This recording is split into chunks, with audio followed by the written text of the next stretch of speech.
Hello friends, मेरा नाम है आशुतोष और मैं यहाँ पर स्टॉक मार्केट के संबंध में जो भी चीज़ें होती हैं, मान लीजिए किसी भी कंपनी की कौन कॉल क्या कह रही है, किस तरीके से आपको किसी कंपनी की कौन कॉल को एज्यूम करना है कि आगे आने वाले समय में वो आपको ऐसा क्या दिखा सकती है या क्या रेवेन्यू का गाइडेंस दे सकती है या क्या पैट का गाइडेंस दे सकती है, जिसके अकॉर्डिंग आप किसी कंपनी को ये एज्यूम कर सको कि आज के समय में अभी जो कंपनी काम कर रही है आने वाले समय में वो कितना आगे जा सकती है। देखिए, खेल क्या है ना, आपका स्टॉक मार्केट का सारा खेल सिर्फ एजम्पशन का है। पैसा किस चीज़ पे लग रहा है? पैसा लग रहा है आप जो चीज़ आज बैठ के ये एज्यूम करो कि आने वाले कल में या फ्यूचर में ऐसा क्या अच्छा हो सकता है जिससे कि आप अभी इस समय जो पैसा लगाओ और वो पैसा दो गुना 1x 2x 3x 10x जो भी हो सका, आप जो भी हो जाए आपके साथ में वो हो। तो अभी आज की डेट में आप किसी भी कंपनी का जो भी आप मतलब देखिए, आपको बताता कौन है? आप इनका वीडियो देखोगे, उनका वीडियो देखोगे, हर किसी का वीडियो देखोगे, मगर जो मैनेजमेंट कौन कॉल कर रही है, कौन कॉल में वो किसी भी का अपने विजन के बारे में बता रही है। इस चीज़ को जानना बहुत ज़रूरी है कि आखिरकार मैनेजमेंट सोचता क्या है अपनी कंपनी के बारे में। अगर मैनेजमेंट मतलब जो गाड़ी चला रहा है, मेन ड्राइवर जो है ना मैनेजमेंट है, अगर वही किसी चीज़ के बारे में बता रहा है, मान लीजिए उसने एज्यूम किया कि आप 1200 करोड़ का पैट वो कर रहा है, 1200 करोड़ का जो है मान लीजिए वो उसकी सेल्स है, आने वाले 2 सालों के अंदर वो कह रहा है कि हम 2300 करोड़ में पहुंचेंगे। तो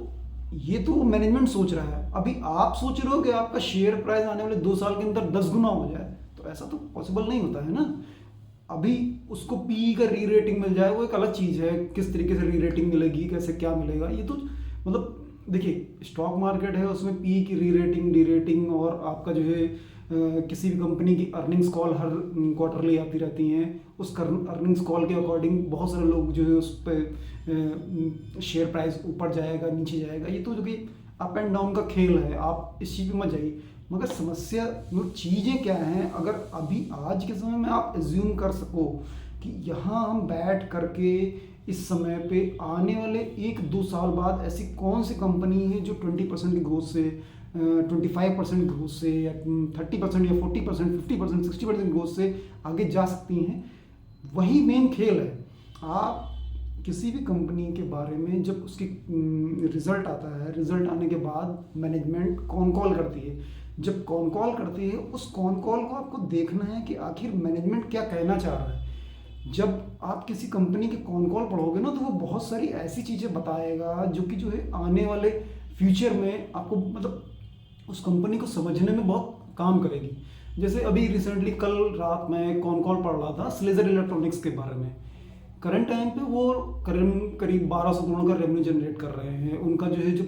सेगमेंट है वो है आपका वायर्स हो गया, इंडस्ट्रियल स्विच गियर्स हो गए, आपको वो स्मार्ट मीटर में वो जा रहे हैं। स्मार्ट मीटर का भी रिसेंटली उनको एक टेंडर जो है उनको 700 करोड़ का उन्होंने बोला है कि मतलब उनको एक टेंडर मिला है अभी जो है। और उन्होंने ये भी बोला है कि FY26 तक के वो जो है लगभग 2300 करोड़ का रेवेन्यू जो है जनरेट करेंगे। तो अब इस तरीके से जो है जैसे देखना होगा ना आपको कि मतलब 2300 करोड़ का रेवेन्यू वो जनरेट कर रहे हैं। उन्होंने बोला कि हमारा एबिटा मार्जिन करंट टाइम पे 10% मतलब 10% का एबिटा मार्जिन उनको मिल रहा है, मगर वो कह रहे हैं कि हमारा एबिटा मार्जिन कुछ इंप्रूव होगा आने वाले कुछ समय बाद जो है। मान लीजिए वो एबिटा मार्जिन जो है 10% का 11% में जाता है। जब 10% का एबिटा मार्जिन वो खुद एज्यूम कर रहे हैं कि 11% जाएगा, आप बाहर से बैठ करके कोई दूसरा आदमी नहीं सोच सकता। जो कंपनी चला रहा है मेन वही जानता है कि किस सेगमेंट से उसको पैसा मिल रहा है, किस सेगमेंट से पैसा उनको नहीं मिल रहा है। जैसे उनका इंडस्ट्रियल स्विच गियर का जो सेगमेंट है वो काफ़ी अच्छी तरीके से ग्रो कर रहा है, और स्मार्ट मीटर के सेगमेंट पे वो मतलब बहुत ज़्यादा बुलिश हो रहे हैं कि जो है आने वाले समय में उनको टेंडर्स मिलेंगे। क्योंकि देखिए प्लेयर्स उसमें बहुत सारे हैं, जो कंपनी बता रही है उसमें बहुत सारे प्लेयर हैं, मगर समस्या है कि 10 साल की वारंटी जो है वो प्रोवाइड कराते हैं। तो उनका कहना था मतलब किसी ने काउंट कॉल में ये बात पूछी कि जो है आप ऐसा क्यों एज्यूम करते हैं, जबकि जो है इसमें इंडस्ट्री में बहुत से बड़े बड़े प्लेयर्स हैं, फिर भी आप जो है अपने आप को क्यों ऐसा एज्यूम कर सकते हैं कि जो है आने वाले समय में आप जो है अच्छा कर सकते हैं। तो उन्होंने कहा देखिए कंपटीशन हर जगह पे है। कंपटीशन कोई ऐसा नहीं कि मैं हूँ यहाँ पर या कोई और है तो मुझे काम नहीं मिलेगा, उसको काम नहीं मिलेगा, काम मिलेगा। समस्या है आप जिस क्वालिटी का प्रोडक्ट दे रहे हो या मैं जिस क्वालिटी का प्रोडक्ट दे रहा हूँ, क्या वो आने वाले समय में सर्वाइव करेगा, चीज़ें होंगी सही या नहीं होंगी, इस चीज़ को देखना है।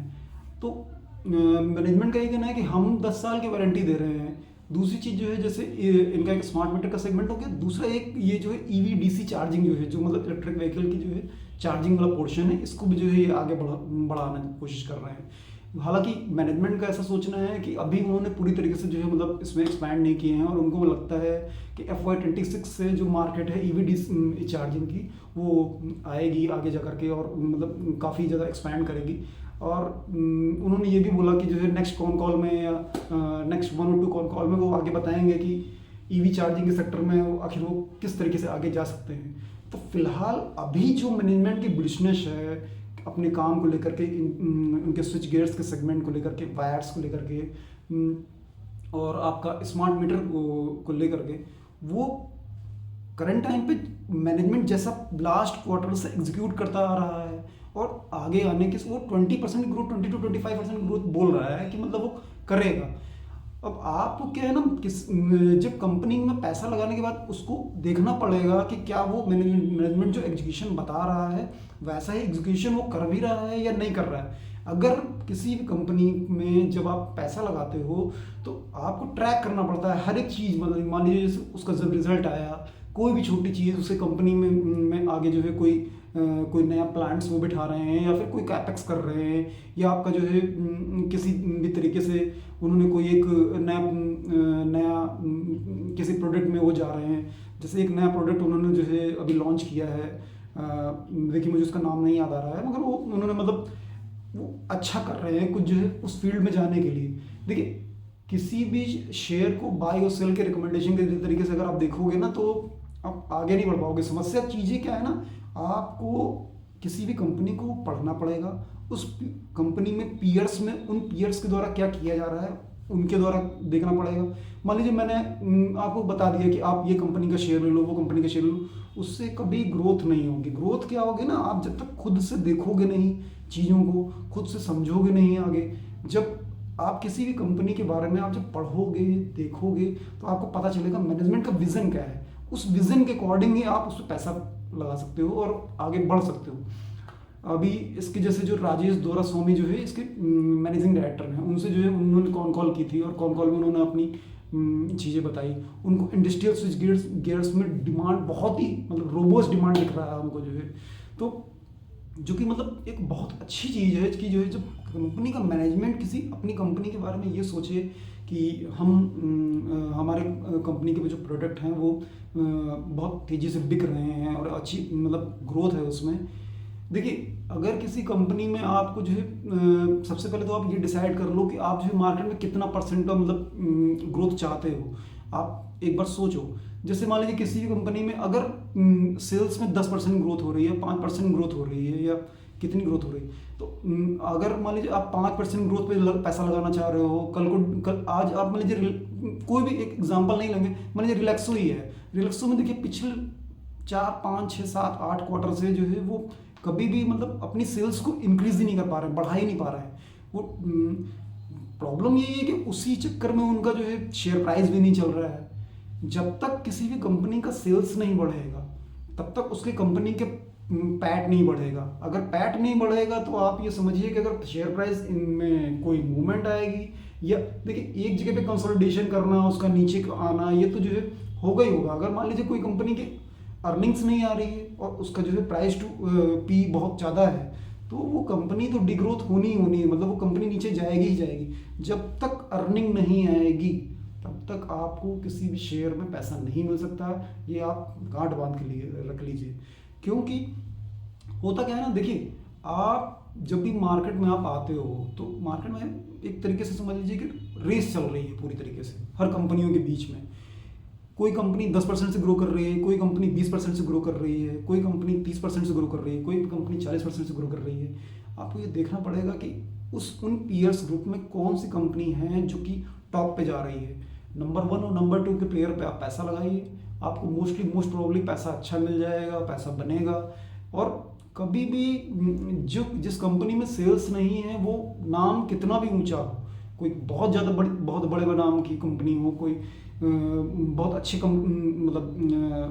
ज़्यादा हो, अगर उस कंपनी का सेल्स नहीं आ पा रहा है ना, तो फिर जो है आपको वो पैसा नहीं दे के जा पाएगी। तो हमारा मतलब मेन कहना यही है कि आपको जो है जो मैंने कॉन कॉल में जो है ये समझा, तो अभी के समय में तो जो है उसके कॉन कॉल से यही लगता है कि जो आने वाले समय में वो जो है कुछ अच्छा कर सकती है। बाकी लेट्स सी देखते हैं कि अभी Q3 की अर्निंग्स कॉन कॉल आने वाली है, उसमें जो है रिजल्ट दिखेंगे, रिजल्ट ऐसा क्या कह रहा है, उसके बाद उनको कॉन कॉल करेंगे, कॉन कॉल में ये बताएंगे कि आखिर हमारे कंपनी का आगे का विज़न क्या है। अगर उनका रिजल्ट ऑन ट्रैक होता है तो फिर जो है आप उसमें पैसा लगा सकते हैं, नहीं अगर ऑन ट्रैक आता है तो फिर जो है आप देखिए, बाय और सेल का रिकमेंडेशन कभी मत लीजिएगा किसी भी कंपनी के बारे में। कंपनी खुद से देखिए, पढ़िए, चीज़ों को समझिए। जब तक किसी भी चीज़ को समझेंगे नहीं, किसी खेल को नहीं समझेंगे, तब तक कि आप उसके बारे में किसी भी तरीके की कोई अच्छी नॉलेज या देखिए, मान लीजिए आप पहले क्रिकेट में बैटिंग करने ही जाते थे या मैच खेलने जाते थे, तो मैच खेलना जब तक कि आप पिच पे खुद खड़े होकर के बॉल को देखेंगे नहीं कि बॉल किस तेजी से आ रही है, किस तेजी से, अभी आप सोचो कि आप पहली बॉल से शॉट मारना चालू कर दोगे तो ऐसा पॉसिबल नहीं है। आपको पहले देखना पड़ेगा पिच का रवैया कैसा है, कैसा जो है चीज़ें चल रही हैं, कहाँ पे फील्डर लगा हुआ है, कहाँ पे आप आउट नहीं हो सकते हो। तो आप चीज़ों को देखिए, समझिए, उसके बाद फिर जो है उसके पर डिसीजन लीजिए कि आपको आगे आगे करना क्या है। बस आज के लिए धन्यवाद, थैंक यू।